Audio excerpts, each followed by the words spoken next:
We broke every rule that you would assume with common sense is a standard golden rule in real estate. So not only did I have a property that was bad bed bath count, bad square footage, way more renovation than I thought, but now I've got a hard money loan on this property hemorrhaging for 9 months straight. Some of these things turn into the gold that saves you down the road from doing a horrible deal again because you learn some of this stuff. And in some of this stuff, it's like you got to learn it from just experience. I like this a lot because you're telling after the deal, you're looking at and analyzing how can this make me a better investor in the future? Like how does this set me up for success later on when I'm literally the house on Lemon Street into lemonade?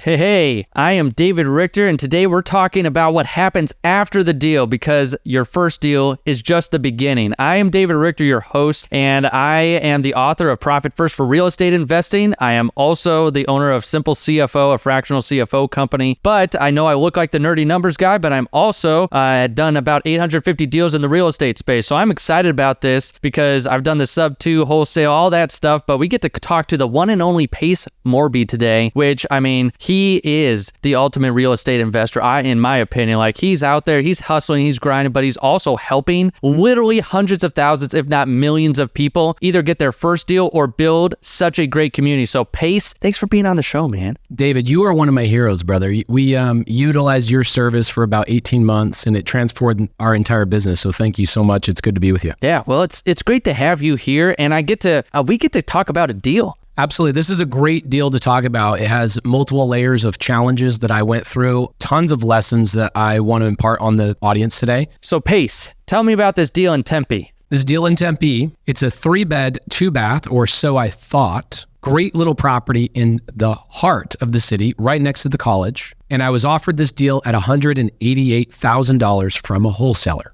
So why this market? Why was this attractive to you, Pace? Well, anytime you're near a really popular college like ASU, what happens frequently is the parents of students will go buy properties without any care of actually cash flowing the property. They just don't want to pay rent for their children. They'd rather pay a house payment and let their kids move into that property. So you'll see ASU is really stable. It's a great market that always goes up. And even when the market is having a hard time outside of ASU territory, ASU holds strong all the way through good and bad times. And also the market was trending upward and we were riding that wave and not really realizing that, that was a big reason we were having so much success. It wasn't even our good decision making, is that we were riding a wave that was already headed to shore. And so we had confidence that was, justified to a certain degree, but it wasn't justified to a point where I would make the mistakes that I ended up making on the deal. Okay, so what mistakes did you end up making that turned it sour? We broke every rule that you would assume with common sense is a standard golden rule in real estate, which would be waiving inspection, not driving to the property and seeing the property yourself,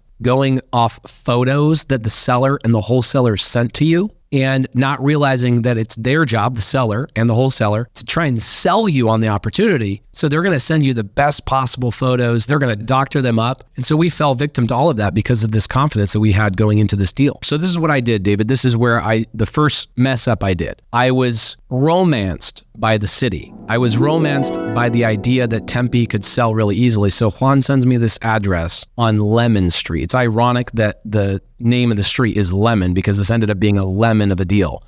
He ends up sending me the text message and I commit to it almost immediately, right? In the wholesale game, if somebody sends you an address and says, here's the price of the property, and you say, I'm a buyer, you have just put your entire name, your reputation on the line in a text message. That's how, legitimate a text message is in that industry. So I go, oh, Tempe, oh my gosh, this is going to be a great deal. I look at the price, I look at the area. I knew that the area was selling at higher price points. And I said, man, worst case scenario, even if I don't find a buyer for this, I could fix and flip this really easily, or better yet, I could actually just burr this and keep it in my portfolio. So I actually attempted to try and sell this deal via wholesale, and I couldn't find a buyer. I couldn't find a buyer. And here's the reason why I couldn't find a buyer. Because the way the deal was set up, this is a forewarning to everybody paying attention and watching this. The seller said, I don't want anybody disrupting my tenants. And so there will be no inspections. There will be no in-person visits to the property. But here are the photos so that you don't have to do any of those things. And boy, did I fall victim to that. I took the photos as gospel truth as to what was going on in this property. The bed bath count was 3 beds, 2 bath, $188,000 purchase price. We waived the inspection because that's what the seller wanted. And I said, you know what, worst case scenario, based on the photos, I got a $50,000 renovation and I commit to Juan, who sent me the deal. And now I'm locked in. 10 days go by. I no longer have my inspection period. I now am committed to the deal. Nobody wanted to buy this deal. And the reason being is because people were smarter than me. They were not willing to commit to a fix and flip or a BRRRR deal without walking the property. Yet I was the only knucklehead that committed to it. And now my reputation's on the line. So I go, no problem. And I committed to the deal. Didn't even drive by it, David. That's how stupid I am.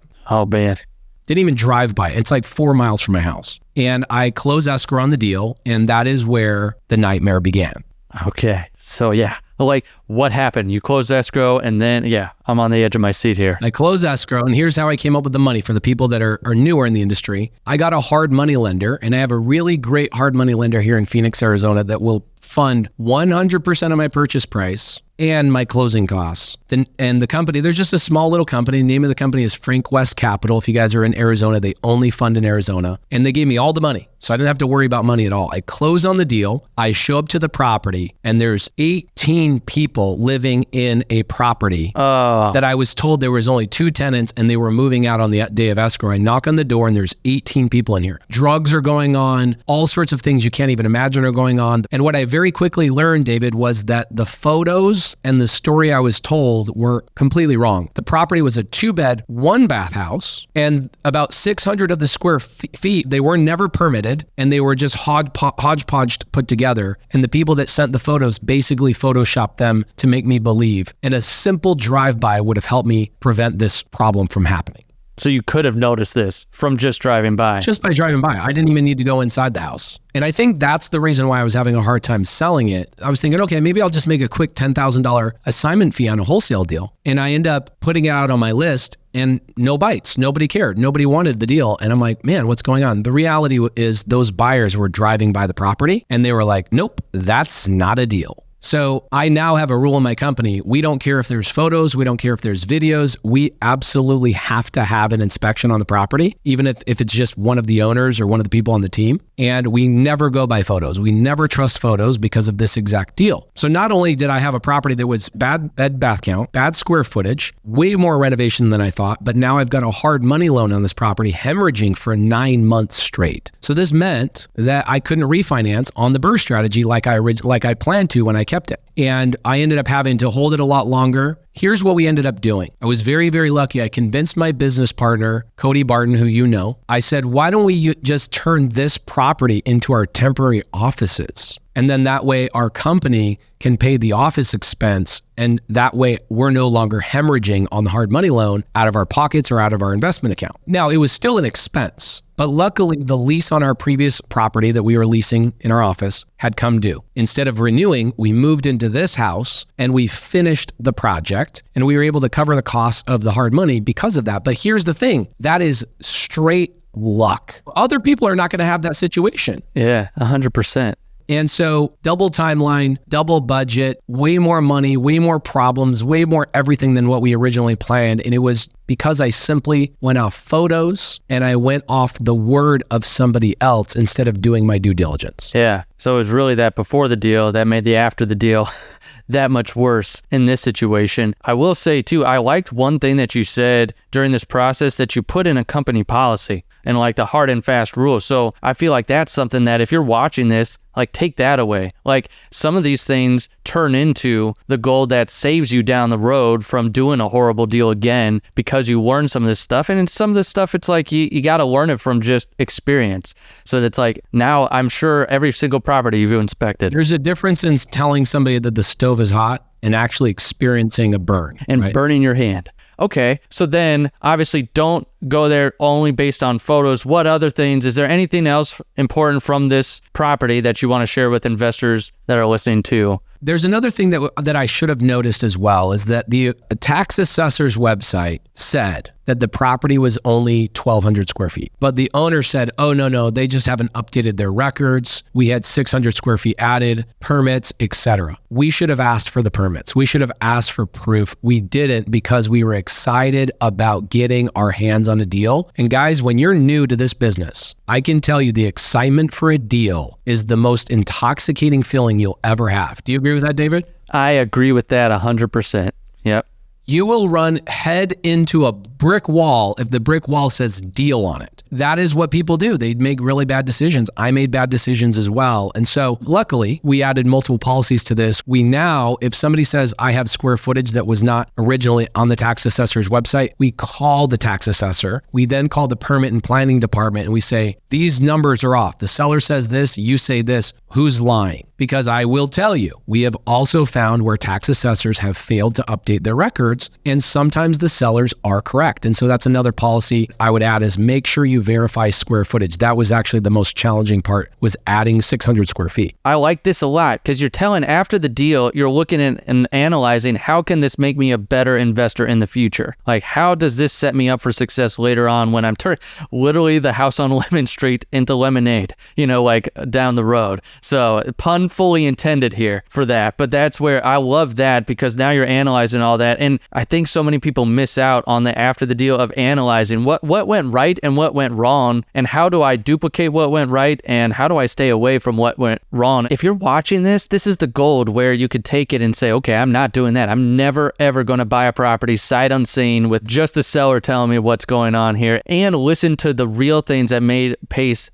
a business owner, like the things that made him wealthy and helped him to become a business owner who leads other people. That's a whole nother thing that we could just take off and run with of like created whole training for the team of why he's doing these things. So this has been awesome. Just to tie this in, because of my side on the finances, I believe that so many people go down this road and if they do a deal like this, especially if this is their first deal, they can go out of business. And it's like, you got to know if you're going to make money that a deal like this does not kill you, because it doesn't sound like this deal killed you. You were able to pivot because of the situation you were in, but a lot of people aren't in that situation where they could have put it into an office, and move it. I've seen a lot of people lose their whole entire business and more importantly, lose their motivation to stay in this business, right? They go, I got kicked in the teeth. I lost 20 grand or 30 grand. It was out of my retirement account. How am I going to recover from this? And then they just leave the business altogether. I also hit a lot about this in the book, Profit First for Real Estate Investing. It's always a cash flow roller coaster. And it's like, this is one of those things where it could like take the wheel off some people. It's like, and then they just go flying off the track because so many people get into this cash flow cycle up and down, and you have one property on Lemon Street go like this and it's all over. Your book was actually one of the reasons why this deal ended up getting saved, is because we followed the instructions in your book. Well, I appreciate that. That's what I want to hear, because so many people don't have peace of mind in real estate. They think that they're just playing real estate and it's just the deals, and just as long as I get that next deal, everything's going to be great. And it's like, well, what if that deal doesn't close? And like, what if it doesn't all go according to plan? It's like, we got to know where that money is and give every dollar a name in your business just so you know exactly where everything is. So that's what the book's all about, and that's what I want to make sure people know about that. You can get that book anywhere. It's on Amazon. It's on our website. Like, I want to make sure that information gets out, because a lot of people could do the deals, but man, you got to keep the money too. It is honestly the top three books I tell every real estate investor to start out with is Profit First for Real Estate. David Richter, my hero. I appreciate that a lot, and I hear that a lot from people, because I want to make sure that this is something that people just know that they don't have to go down in the real estate world. So this is something I want to get out there and I'm passionate about. Thank you for sharing the deal today. This has been incredible, just learning about how you turned